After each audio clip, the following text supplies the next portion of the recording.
Igreja do Senhor Jesus Cristo, presente aqui no santuário e em todos os lugares, paz seja contigo. O Evangelho segundo Mateus, capítulo 17, versículo 20, apenas um versículo sobre o qual nós conversaremos hoje.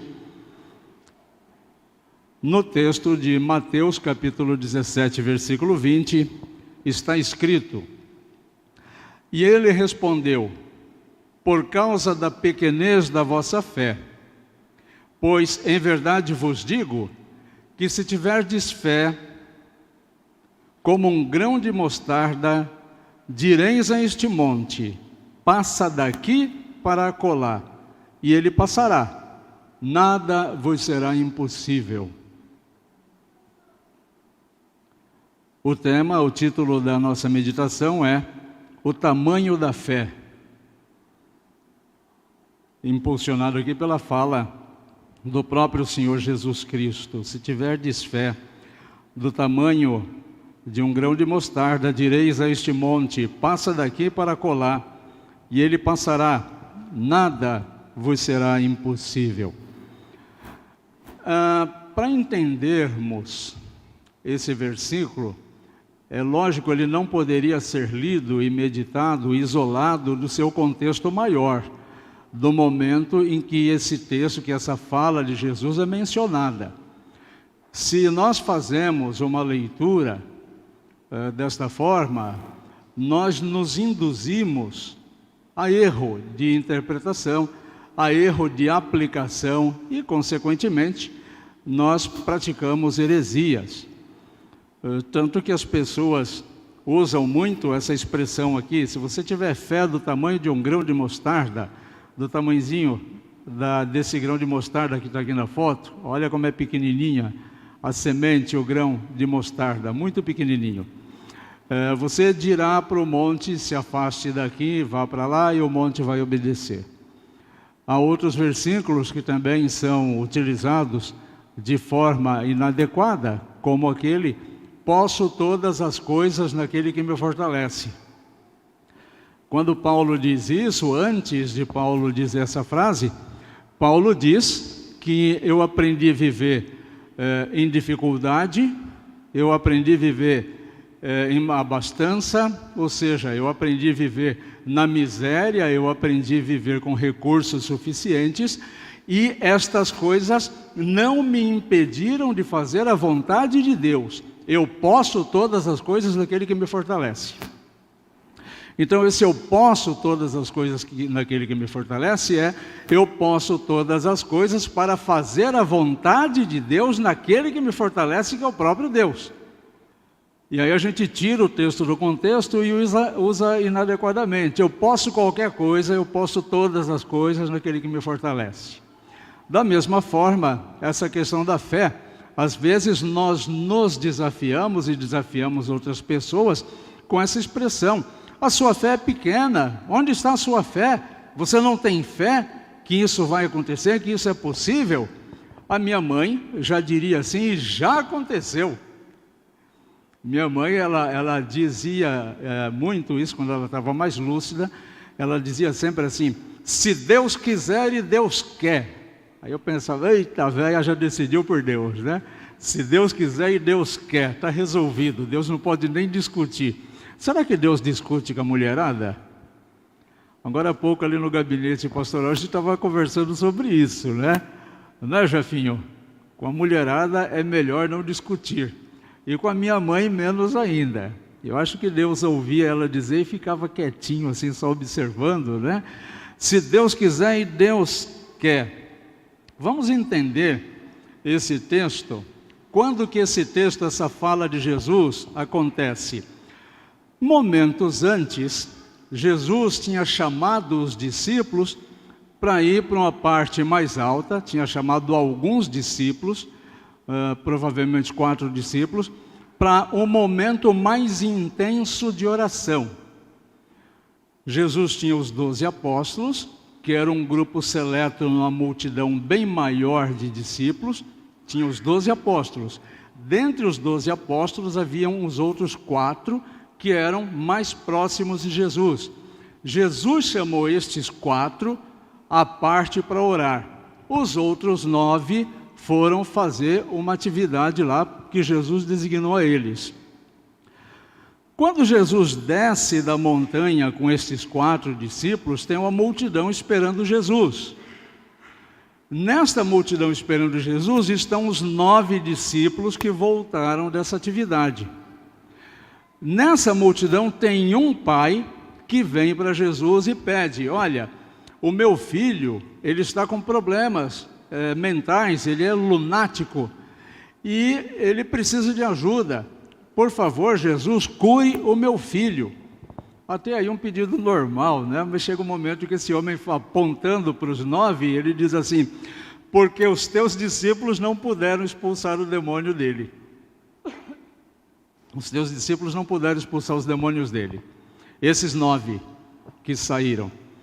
E aí Jesus repreende o demônio que estava no menino, me parece assim que com uma contundência maior do que normalmente ele faz.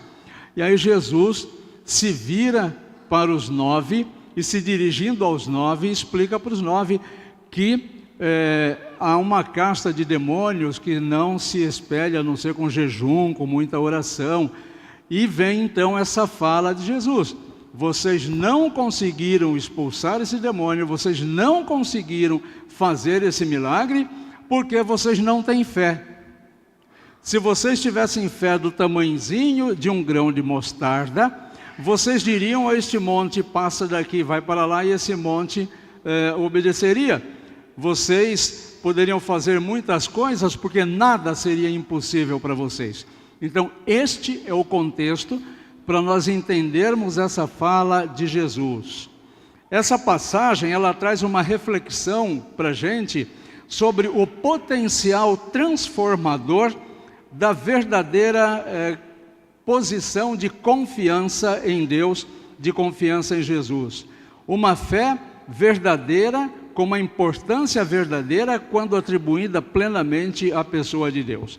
Então, num primeiro momento, vamos meditar um pouquinho sobre a pequenez da fé. O que é que Jesus está querendo dizer sobre essa pequenez da fé? Fé tem tamanho? Qual é a régua que se mede a fé? Qual é o tamanho da sua? Sua fé tem número? É PMG?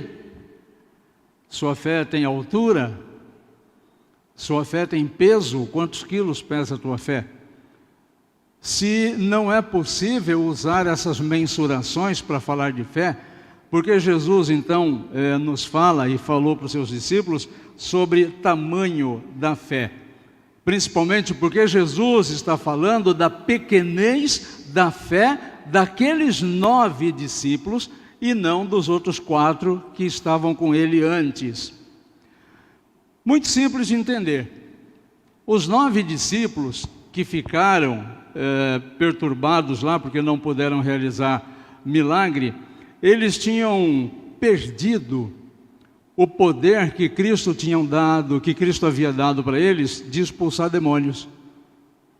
Quando Jesus enviou esses 9 discípulos, Jesus disse para eles: vocês vão e os demônios vão se sujeitar a vocês e vocês expulsarão demônios. E aí chega um momento que o poder dado por Jesus para estes 9 discípulos deixa de existir.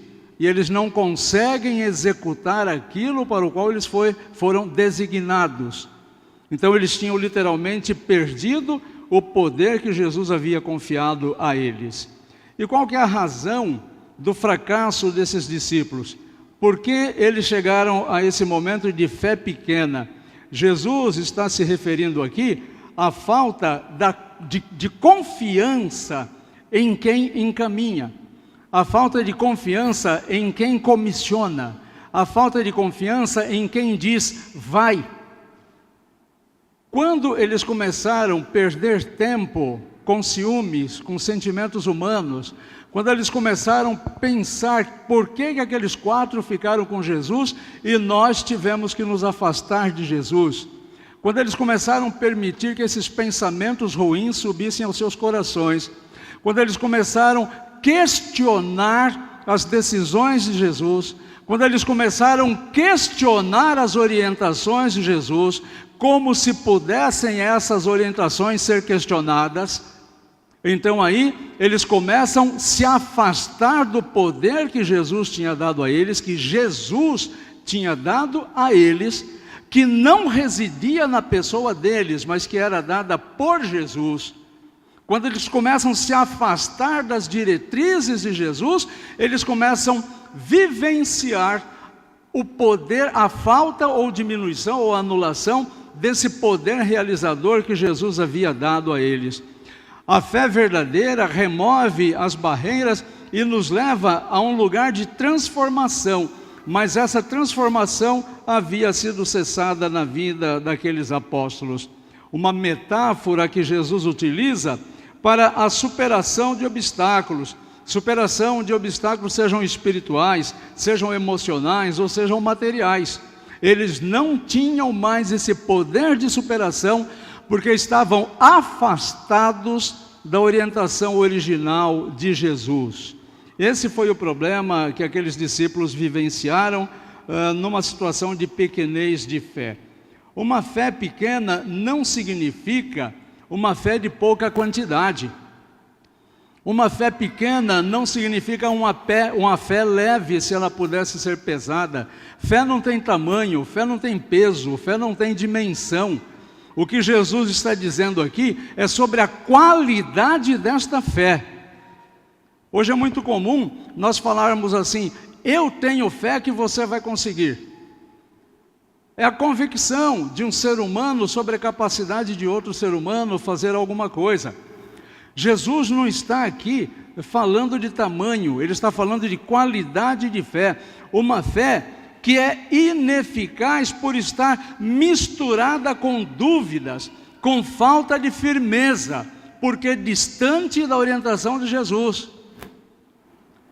Veja, quando a nossa fé começa a ficar vacilante, quando você começa a tremer as pernas diante do problema, quando você perde o sono diante das dificuldades, quando você começa a ter gastrite por causa de ansiedade, você está se afastando da convicção de que Deus está no controle absoluto de todas as coisas, da vida de quem o serve. Quando nós questionamos a nossa confiança em Jesus, quando nós vacilamos nessa questão de confiança plena e restrita em Jesus, a graça, o poder de Jesus, o poder transformador que é dele e ele nos empresta, isso cessa e nós ficamos por conta própria. A causa disso não é a descrença, mas é a falta de devoção. Não é a falta de raciocinar. Hoje de manhã eu estava comentando isso com a Márcia, com a Sônia e acho que com a Beth. O caminho mais longo que a palavra de Deus tem que percorrer, mais longo, é do cérebro, do ouvido até o coração. Para a palavra de Deus entrar pelo ouvido e chegar no coração, é um caminho muito longe. Porque não basta somente um conhecimento livresco das Escrituras. Porque conhecimento livresco das Escrituras o diabo o tem. Muito melhor do que qualquer um de nós. O diabo tem esse conhecimento. Mas a palavra de Deus chegou no coração do diabo? Obviamente que não. Ela saiu de lá e por isso ele deixou de ser Lúcifer para se transformar em diabo. Todas as pessoas com quem você conversa vão dizer assim: eu conheço a Bíblia. E outros vão até questionar: eu não acredito na Bíblia porque a Bíblia foi escrita por mão de homens. Ora, mas os livros que essa pessoa estuda, os livros de história, de geografia, de matemática, também foram escritos por mãos de homens, e as pessoas acreditam. Então não é a questão da fé livresca, mas é um caminho muito, muito longo que a Escritura tem que percorrer do ouvido até o coração do ser humano. Então o que Jesus está questionando não é em hipótese alguma o tamanho. Talvez aqueles discípulos tivessem ficado tão enciumados com os outros apóstolos que ficaram lá com Jesus, que tenham começado a permitir a revelação nos seus corações de pecados secretos, que tiraram o poder deles realizarem uma obra. Então eu posso dizer, meus queridos irmãos, sem vacilação, sem medo de errar, a maior parte dos problemas, das dificuldades que nós vivemos, é porque vivemos uma vida afastada dos princípios de Jesus para nós.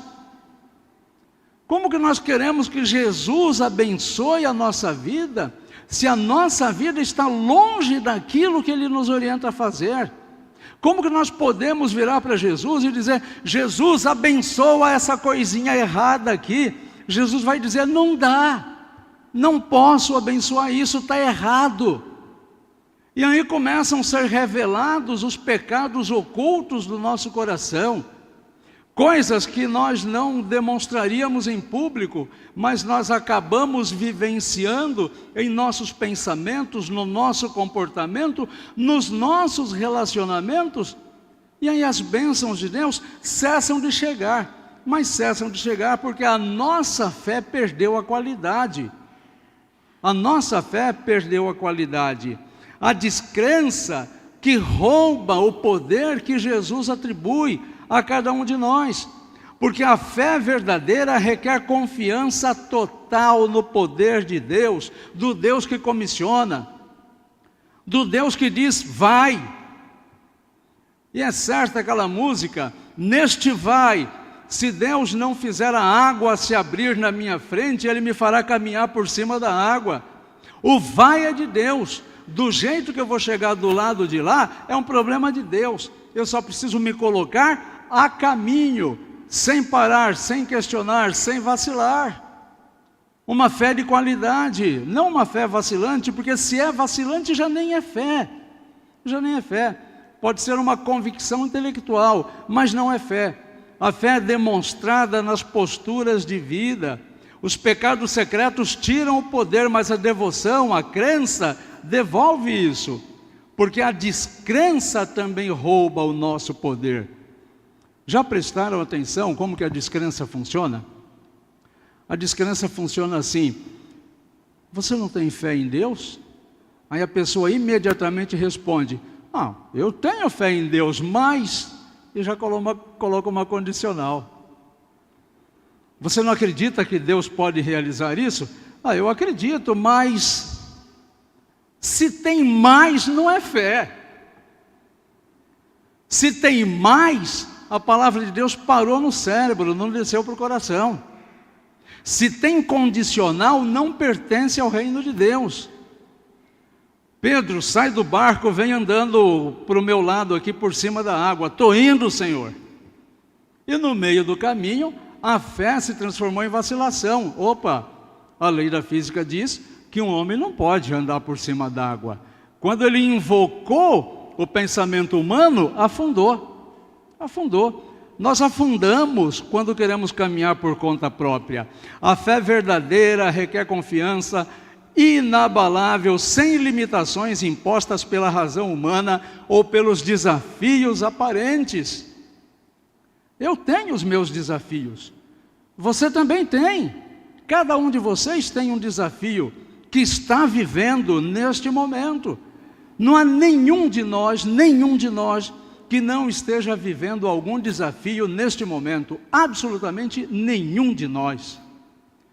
A questão então é como nós vamos enfrentar esse desafio, enchendo o coração com sentimentos humanos ou confiando em Jesus que nos comissiona e diz: vai, eu vou dar autoridade para vocês, vá. Uma outra questão é a comparação com o grão de mostarda. Jesus diz: se tivermos fé como um grão de mostarda, nós seremos capazes de realizar o impossível. O grão de mostarda, como vocês veem aqui na foto, ele é imensuravelmente pequeno com relação ao nosso tamanho. Por exemplo, nós seremos capazes de realizar alguma coisa miraculante se pudermos ter fé desse tamanho? O grão de mostarda significa o que aqui? Ela é uma sementinha pequenininha demais, mas é a maior árvore do Oriente Médio. É um grãozinho desse tamanhozinho que depois dá uma planta que atinge até 3 metros. Então, se você olhar para as aparências, se você olhar para as condições físicas, você vai dizer, é impossível. Mas o Deus que opera através Ele diz, é possível e eu faço acontecer. Isso não quer dizer que nós devemos ter fé em quantidade. Isso significa que nós temos que ter uma fé em qualidade, porque a verdadeira fé não depende do tamanho, mas depende da confiança naquele que comissiona. Então a questão de fé já ficou clara, não é questão de tamanho nem de quantidade. Essa expressão que Jesus usa, Ele está dizendo, a questão de fé é onde você coloca esta fé. Porque se você coloca esta fé em Deus, ainda que a tua fé seja muito pequenininha, Deus pode fazer uma obra extraordinariamente grande a partir desta fé que você julga pequena, não que Deus julga pequena. Deus só quer uma fé de qualidade. Com a onipotência, com a onisciência, com a onipresença, Ele pode transformar a realidade independente das dificuldades. Então, essa questão, esse desafio que você tem enfrentado, pode ter certeza absoluta, ele é plenamente superável por Deus. O poder da fé é a possibilidade do impossível. A frase, nada vos será impossível, é uma afirmação ousada para nós, mas simples para Jesus.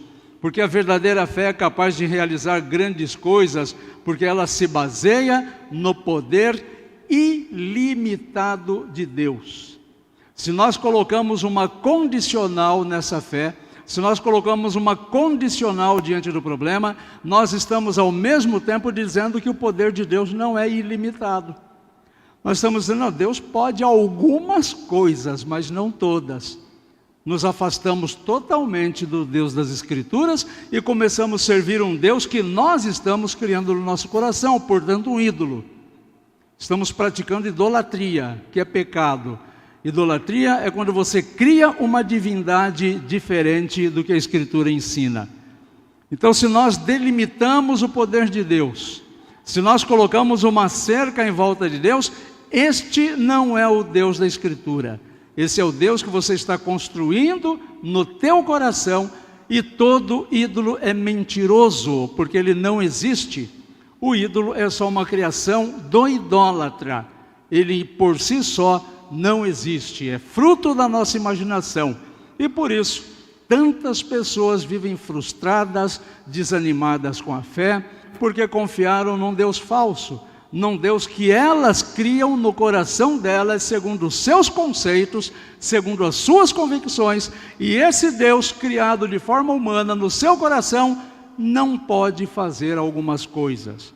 Eu digo que não pode fazer nenhuma, porque ele de fato não existe. É uma metáfora que Jesus usa para a superação de obstáculos, não importa que tipo de obstáculo seja. A fé verdadeira remove as barreiras e nos leva a um lugar de transformação. Você tem vivido esse lugar de transformação? Você tem presenciado na tua vida milagres de transformação? Coisas que você até estava convencido de que não eram possíveis. E depois você vê acontecer e dá aquele sorrisinho amarelo sem graça, né? Uma vez eu brinquei com uma pessoa, quando a pessoa falou assim, pastor, aconteceu tal coisa. Eu disse, então, e agora o que você vai fazer com aquela falta de fé? O que você vai fazer com aquele ponto de dúvida? Como que você vai resolver isso agora com Deus? Porque Deus vai agir. Ele não depende de você. Ele prefere fazer através de você. Mas se você não colaborar, a vontade dele não vai ser impedida. Neste caso aqui, do menininho lunático, que o pai foi falar com Jesus, o homem disse, os teus discípulos não puderam fazer, que Jesus fez? Ah, mas se eles não puderam, eu não posso fazer nada, eu tenho uma ética a ser cumprida, se eles não fizerem e eu fizer, vai ser antiético, eu vou ficar mal com eles. Então, olha, volta outro dia, ou fala com eles novamente, insiste mais um pouquinho. Foi isso que Jesus fez? Foi? Foi? Não. Jesus fez, independente da falta de fé dos apóstolos. Então Jesus pode transformar a tua vida independente da tua fé inadequada. Jesus pode transformar a nossa vida independente da nossa fé inadequada. Basta que a gente não se afaste dos princípios de Jesus, que a gente não se afaste das orientações de Jesus, que a gente não deixe os nossos corações se encher de dúvidas ruins, de dúvidas negativas. Esse versículo, meus irmãos, concluindo, ele nos desafia a refletir sobre o estado da nossa fé. Aí sim, não sobre o tamanho dela. Eu fico tão triste quando alguém diz assim: ah, pastor, minha fé é muito pequena. Como? Não dá para medir tamanho de fé. A sua fé só está inadequada. Você está projetando a sua fé para o lugar errado. Você está confiando no seu próprio esforço, ou está esperando de alguém que alguém faça por você alguma coisa, ou você está esperando que o outro mude o comportamento dela para agradar a você. Não, isso não é fé. Isso são expectativas e relações dentro do campo do ser humano.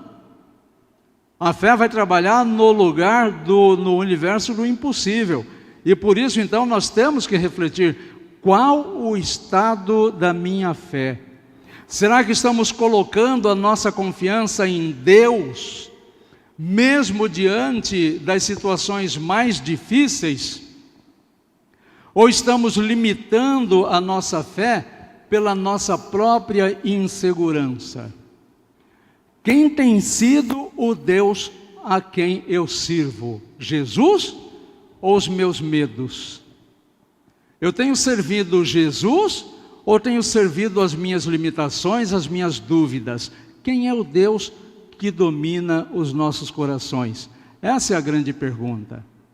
Porque dependendo do Deus que domina o teu coração, é o restante de consequência do efeito dominó que acontece na tua vida, na nossa vida. Se você vive para o Jesus verdadeiro, é um estilo de vida com resultados específicos. Mas se você serve o Deus da dúvida do teu coração, se você serve o Deus do deixa que eu dou um jeito aqui, as consequências e os frutos serão equivalentes. A fé, por menor que possa parecer, é capaz de realizar milagres extraordinários. E isto não é sobre remover montanhas. Para isso, você contrata uma empresa de terraplanagem. Devemos, então, procurar cultivar uma fé firme, que mesmo diante dos maiores desafios, confia em Deus, que é maior do que qualquer obstáculo. Consegue perceber isso? Confiar num Deus que é maior do que qualquer dificuldade que você possa estar vivenciando. Para aplicar isso em nossa vida, é essencial fortalecer a nossa confiança em Deus. E como é que eu fortaleço a minha confiança em Deus? Como é que uma brasa se mantém brasa acesa? É longe do carvoeiro? É longe da churrasqueira que uma brasa fica acesa ou ela se apaga? Como que eu fortaleço a minha fé? Eu fortaleço a minha fé insistindo na oração. Eu fortaleço a minha fé insistindo na meditação em Sua palavra. Eu fortaleço a minha fé buscando um relacionamento mais profundo com Jesus e com o povo de Jesus. George Boutrick, ele escreveu: a fé já removeu montanhas. A fé já removeu poderosos impérios. A fé já removeu seitas pagãs. E a fé já removeu impiedades entrincheiradas. A fé já fez coisas extraordinárias na história da humanidade, inclusive na tua. Basta que você olhe um pouquinho para a tua vida. Enquanto isso, os discípulos, os 9 e nós aqui hoje, precisamos ser pacientes. Porque se nós colocamos prazo em Deus, isto também é uma fé inadequada. Se eu pergunto para Deus quando, Deus vai responder, por que não? Então não coloque prazo em Deus, nós não temos essa condição.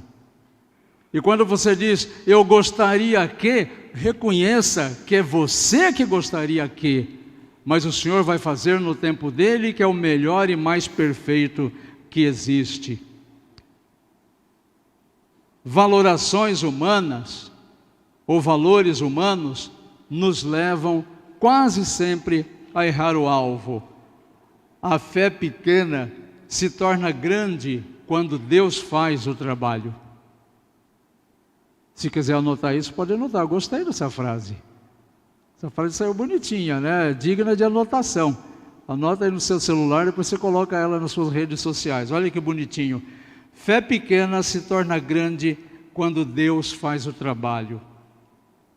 Com a fé genuína, nunca nada será impossível, porque não dependerá das nossas realizações, mas do poder ilimitado de Deus. Como isso me traz esperança, como isso me traz consolo.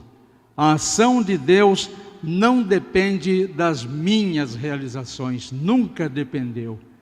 A fé de Deus depende do poder dele, que não tem limite, basta que eu não atrapalhe com os meus pensamentos e sentimentos negativos. Que Deus te abençoe.